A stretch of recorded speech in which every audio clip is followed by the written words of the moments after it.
not in Germany. So Might be. to introduce our guest today, it's none Yeah. other than my neighbor, friend since he was a young little boy, Luke Sequeira, whom we are very proud of, globe trotting techie.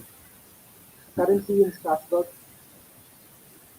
we were enthralled last week by the announcement that his company has got funding. I leave the announcement to Luke to explain to us. It's too technical and too juicy. Numadic. Luke, tell Yeah. us about it. Over to you. Oh, thanks, Rico. Yeah, happy to be on your channel right now, and yeah, very happy to share that we continue along our journey at Numadic, and we've got some extra fuel for the way. We raised, 2.5 billion. That's a lot, billion dollars. yeah, That's a lot of extra yeah, fuel. I'm happy for that's you, right. and Yeah. we are really proud Yeah. of your achievements. Thank you very much. Yeah, thank you very much. Yes, it's lovely to have it.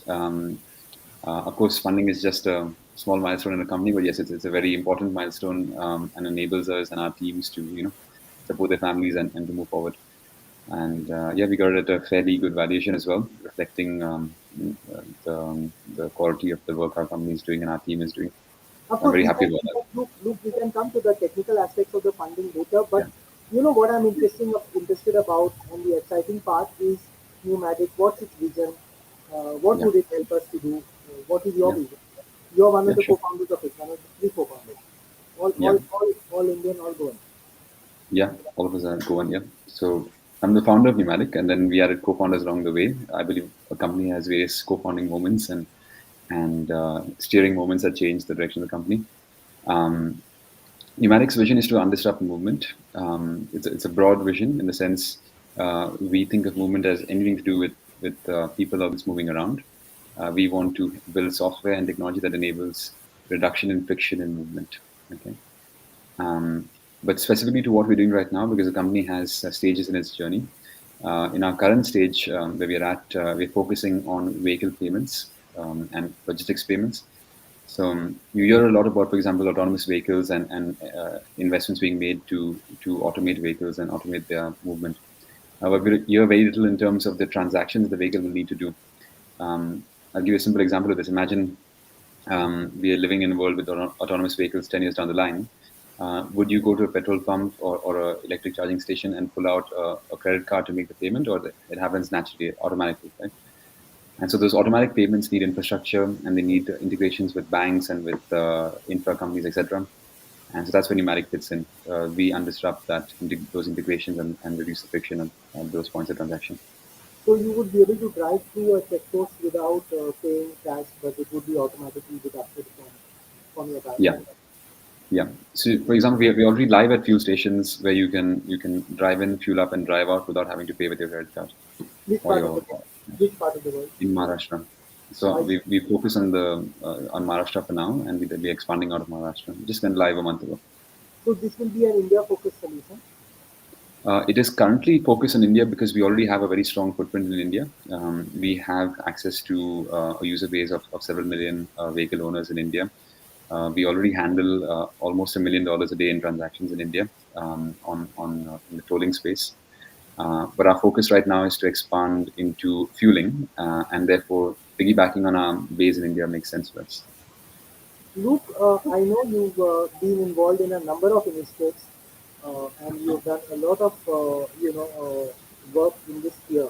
Just for us to get an idea of your different initiatives, can you roughly run us through the work that you've already done, the companies, the solutions that you already offer? Absolutely, yeah. So I think the most important project that I run is Startup Goa.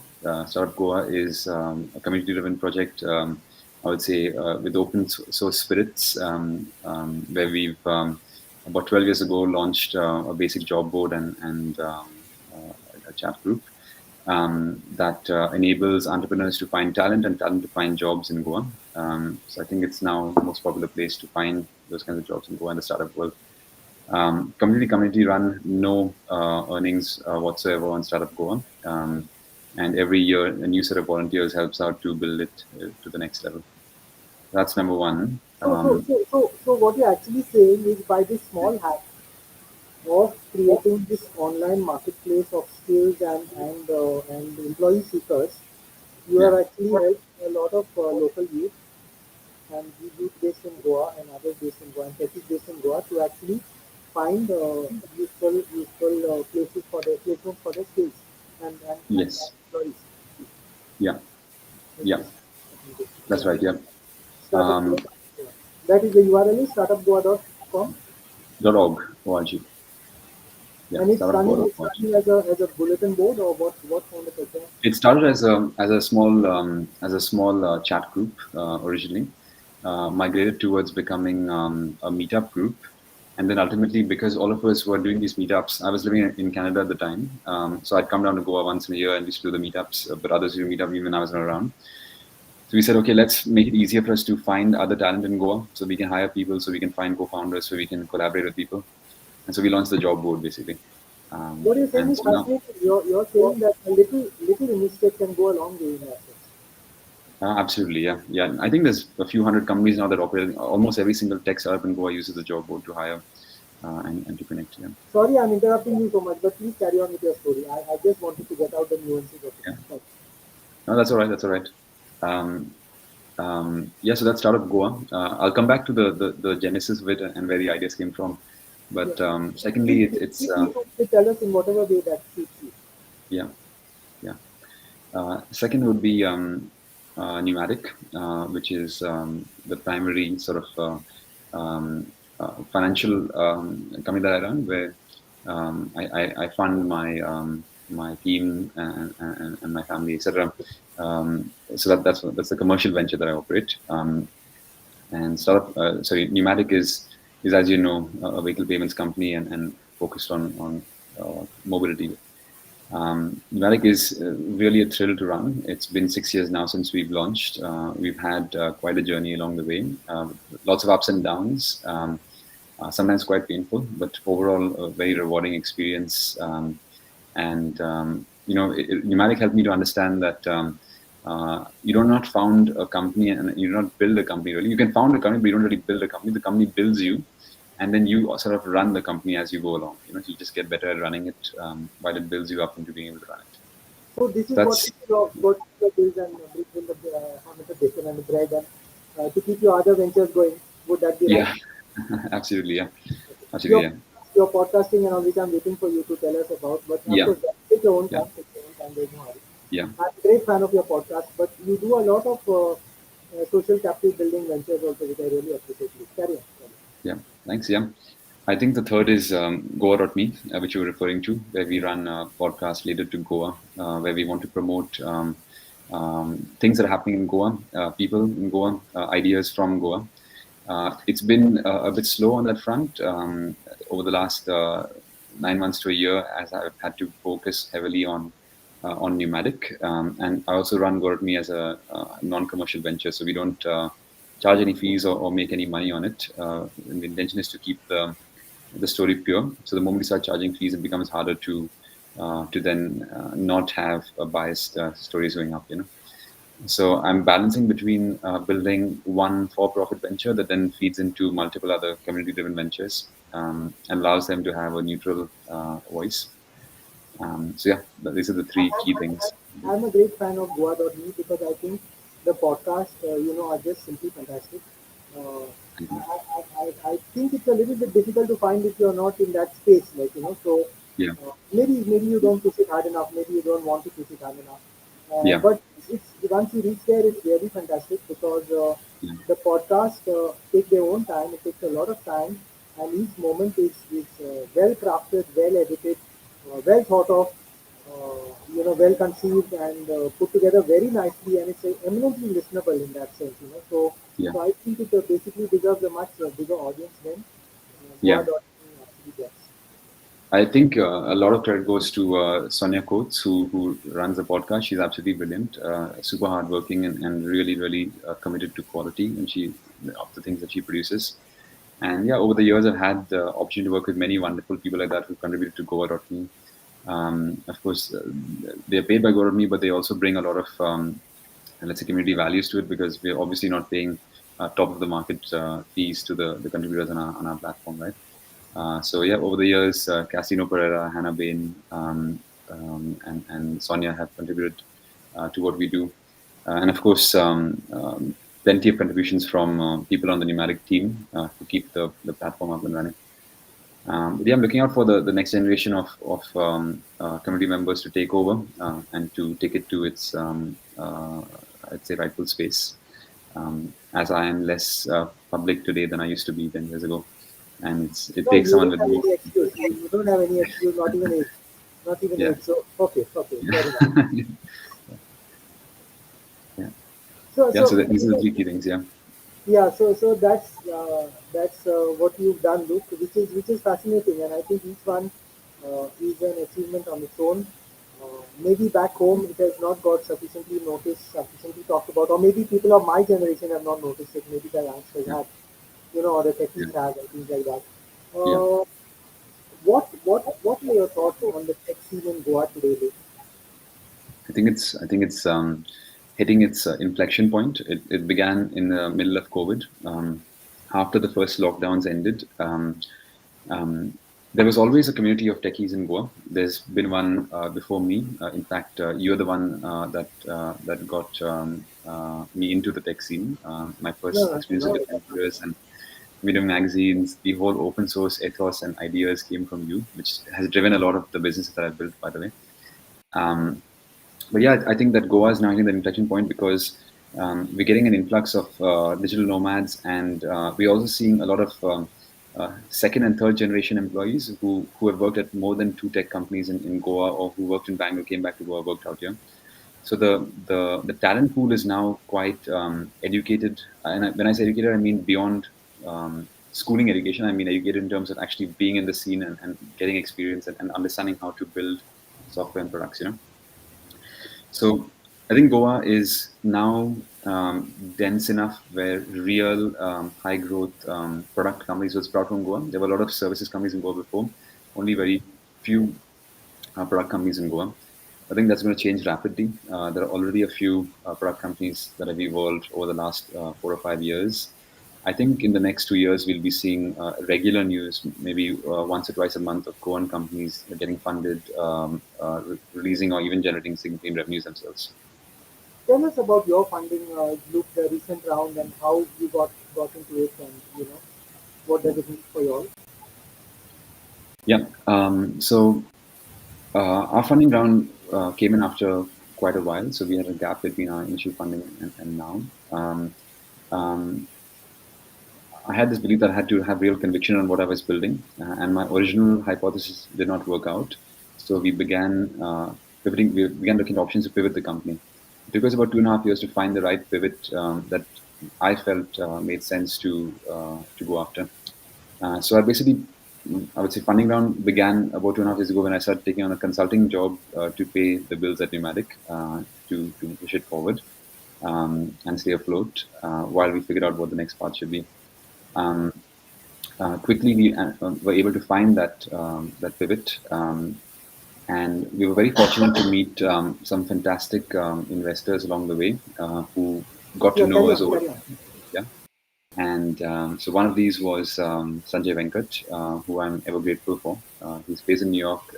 He's backed us up on two occasions, and really opened up our world in terms of what our own potential is, as well as what can become of hard work and perseverance.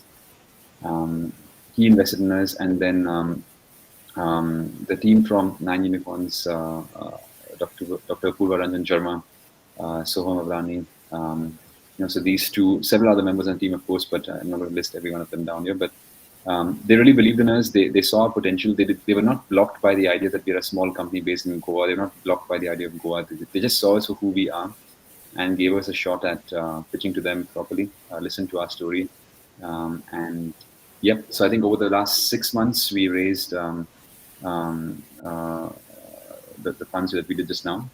Of course, our team did a lot of work to get us to this point where we can actually raise funding, including winning contracts with major banks in India. Like we work with three of the top five banks in the fast tech space, for example.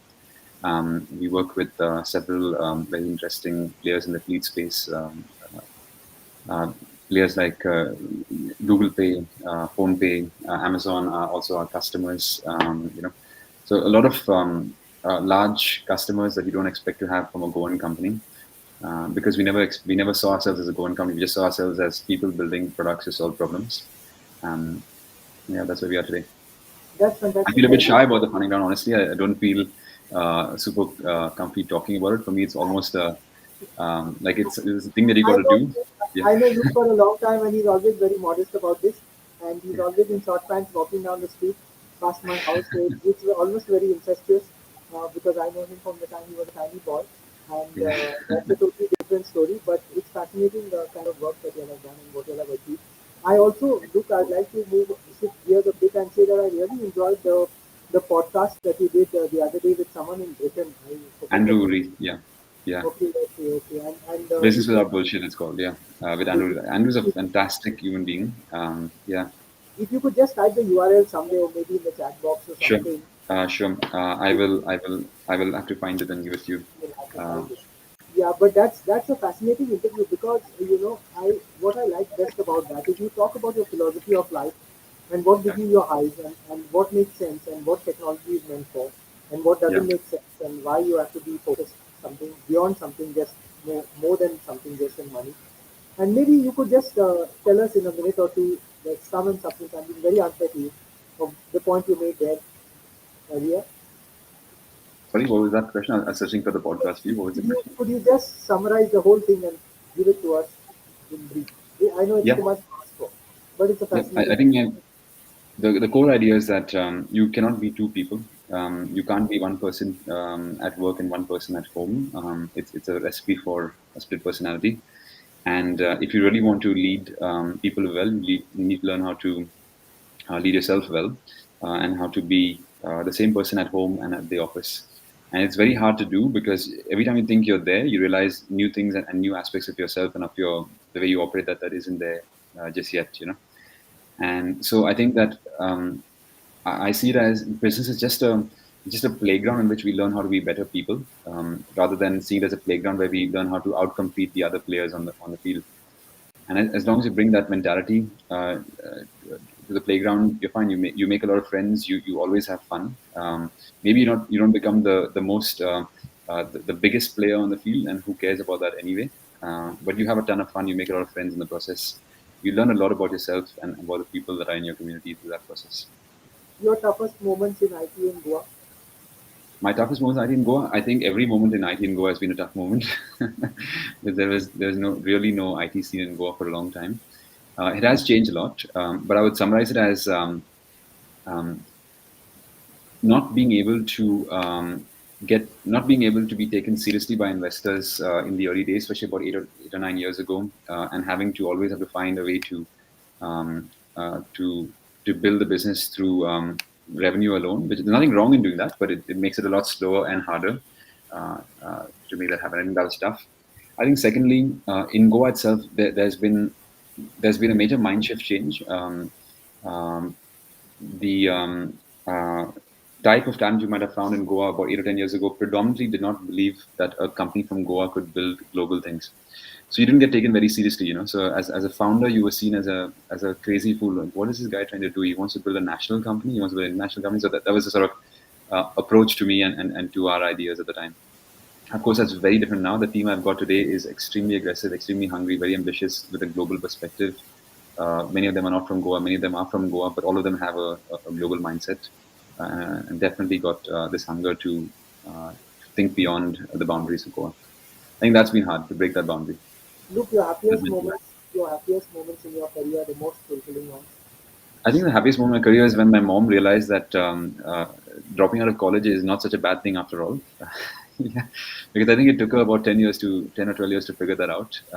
She probably would be upset about me talking about dropping out of college still, but I think when she and I had a good conversation where she accepted that this is a respectable career path other than the regular ones of getting a job at Infosys or getting a job at Google. I think that was a good moment for me in life. Of course, it was a respectable college also, Goa Engineering College. It was a top, great Yeah, top. yeah, very good college to drop out of, I would say. Yeah. What's your advice for young people entering the field? Don't drop out of college. Yeah. Because education today is very different. I think what is important about college is that as we are now the conditions have changed. Before we were mostly in an offline world with very little digital engagement. Now we are mostly in a digital world with very little offline engagement.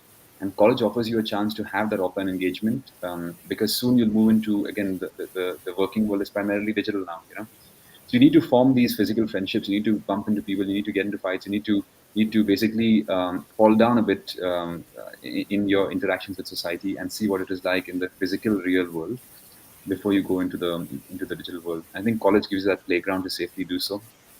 And so I myself would love to go back to college one day, just to be out in the physical world more often. Now your turn is for honors degree. But do tell us something that you needed to fill us in about your path, your career path, or something that you like to say. Yeah, I think what I'd like to say is that um, we all flawed, highly flawed, and our career paths are basically methods to address those flaws, whether we are consciously aware of it or not.